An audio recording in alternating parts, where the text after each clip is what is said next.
जय माता दी दोस्तों, आने वाले करवा चौथ व्रत के लिए आप सभी माताओं बहनों को ढेर सारी शुभकामनाएं। भगवान श्री हरि विष्णु आपकी जोड़ी हमेशा सलामत रखें और आप जीवन पर्यंत अपने पति की लंबी आयु के लिए, उनकी तरक्की के लिए करवा चौथ का जो व्रत है वो करती रहें, यही कामना करती हूँ।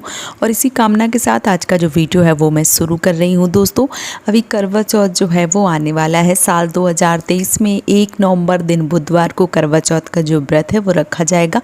जो भी सुहागन महिलाएँ हैं, जो भी बहनें हैं, वो इस व्रत को करेंगी। जिनकी इसी साल शादी हुई है वो, और जो पहले से करती चली आ रही हैं, सारी माताएं बहनें इस वर्ष करवा चौथ का व्रत जो है वो रखेंगी। ऐसे में बहुत सारी बहनें जो इस वर्ष नया व्रत जो है वो उठाएंगी, उनके मन में बहुत सारी दुविधाएं जो हैं वो आती हैं। और कई बार बहुत सारी बहनें जो पहले से ही व्रत रख रही होती हैं, उनके मन में भी बहुत सारी दुविधाएं आती हैं और कई बार बताया हुआ भूल जाती हैं। फिर उनको समझ में नहीं आता है कि हमें क्या करना चाहिए, क्या नहीं करना चाहिए। देखिए, आज के वीडियो में मैं आपको बताऊंगी कि करवा चौथ व्रत में बालों को धोने के नियम जो है वो क्या है। क्या करवा चौथ व्रत में बाल धो सकते हैं या नहीं धो सकते हैं, और अगर हमें धोना चाहिए तो किस प्रकार से धोना चाहिए, हमारा शास्त्र क्या कहता है। आज की वीडियो में बहुत ही डिटेल से बात जो है वो करने वाली हूँ। तो चलिए शुरू करते हैं आज का वीडियो। सबसे पहले अगर मैं बात करूँ, बालों का धोने का जो नियम है वो कहीं भी नहीं बताया गया है। हम जो भी शास्त्र, जो भी पुराण पढ़ते हैं, उसमें बालों का धोने का कोई नियम जो है वो नहीं दिया गया है। बस हाँ, जो स्नान का है कि पूर्णतया शुद्ध हो जाना चाहिए, इस तरीके का जो उल्लेख है वो किया गया है। लेकिन बालों को धोने का कहीं भी नियम जो है वो नहीं बताया गया है। बस हम लोग अपने बड़े बुजुर्गों से, जो भी हमारे बड़े हैं, जिस तरीके से हमें बता के गए हैं, उसी प्रकार से हम उनके जो, मान लीजिए, उनके जो नियम है वो हम आज भी कर रहे हैं। तो बालों को धोने का कोई नियम नहीं है। लेकिन करवा चौथ व्रत में जैसे क्या होता है कि लट से पानी जो है वो दिया जाता है। बहुत सारे प्रांत हैं, अलग अलग, देखिए सबके घर की अलग अलग जो परंपरा है वो होती है। किसी के घर में ये परंपरा है, किसी के घर में नहीं है। तो अपने अपने घर की परंपरा के अनुसार जो है वो आप सब देख सकते हैं। हमारे यहाँ जैसा होता है वो मैं इस वीडियो में आपके साथ शेयर कर रही हूँ।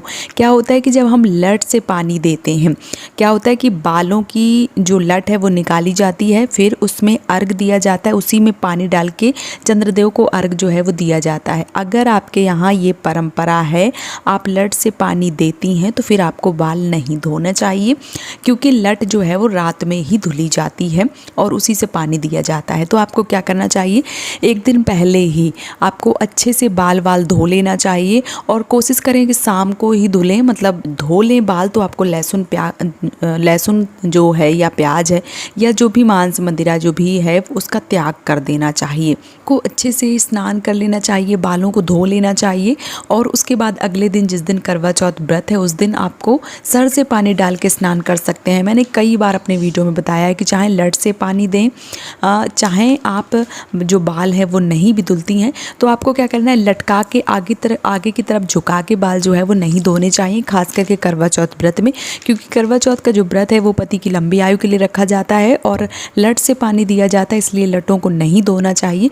तो आप सर से पानी डाल के स्नान कर सकती हैं, इसमें कोई भी मनाही जो है वो नहीं है। बालों को खोल कर या बालों को आगे की तरफ झुका के नहीं धुलना चाहिए करवा चौथ वाले दिन। लेकिन क्या होता है कि बहुत सारी बहनें हैं जिनको ऐसा लगता है कि हम लट से पानी जो है वो देते हैं, तो फिर हमें, जिस दिन करवा चौथ का व्रत है उस दिन हमें बाल नहीं धोनी चाहिए। तो देखिए क्या होता है कि हम नित्य कर्म करते हैं या बहुत सारे कार्य हैं, सुबह से कार्य करते हैं, तो उन कार्यों के लिए हमें पूर्णतया शुद्ध जो है वो होना ही पड़ता है, हमें बालों से स्नान जो है वो करना ही पड़ता है। इसलिए अगर आप एक दिन पहले से जैसे साबुन, शैम्पू इत्यादि लगा के बाल जो है वो साफ़ कर लेती हैं, तो फिर जब पानी सर से डाल के स्नान करती हैं तो बाल जो है वो आपके साफ स्वच्छ हो जाते हैं। लेकिन मान लीजिए तेल लगा हुआ है बालों में या कुछ और आपने बालों में लगा रखा है, फिर आप जिस दिन पानी डाल के धुलेंगी तो फिर बाल जो है वो अच्छे से साफ़ नहीं हो पाएंगे। इसलिए एक दिन पहले ही अच्छे से बालों को अच्छे से साफ़ कर लें, फिर सर से पानी डाल के जिस दिन करवा चौथ है उस दिन आप स्नान कर लें। इसमें कोई भी जो दोष है वो नहीं लगता है। बिल्कुल सही तरीका जो है वो यही है कि आप बालों को झुकाएं ना, बालों को बंधा रहने दें। बस ऐसे ही सर से पानी डाल के जो है वो आप धो सकती हैं।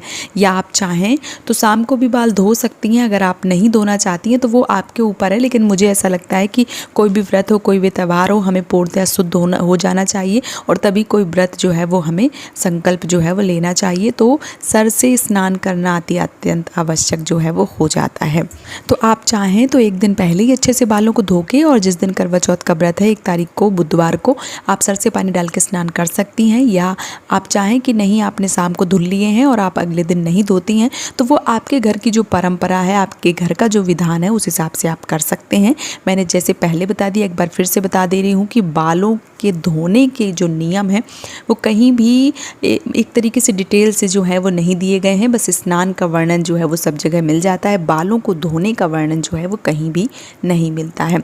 तो आपकी इच्छा के अनुसार है या आपके घर की परंपरा के अनुसार जो है वो आप कार्य कर सकते हैं। उम्मीद करती हूँ कि आज का वीडियो आपको बहुत ही अच्छे से समझ में आ गया होगा। अगर आपके मन में कोई प्रश्न है तो आप मुझे कमेंट सेक्शन में पूछ सकते हैं, और अगर आपको वीडियो पसंद आ रहा है तो आप मुझे सपोर्ट कर सकते हैं इस चैनल को सब्सक्राइब करके। आप सभी माताओं बहनों को करवा चौथ व्रत की ढेर सारी शुभकामनाएं। जय माता दी दोस्तों।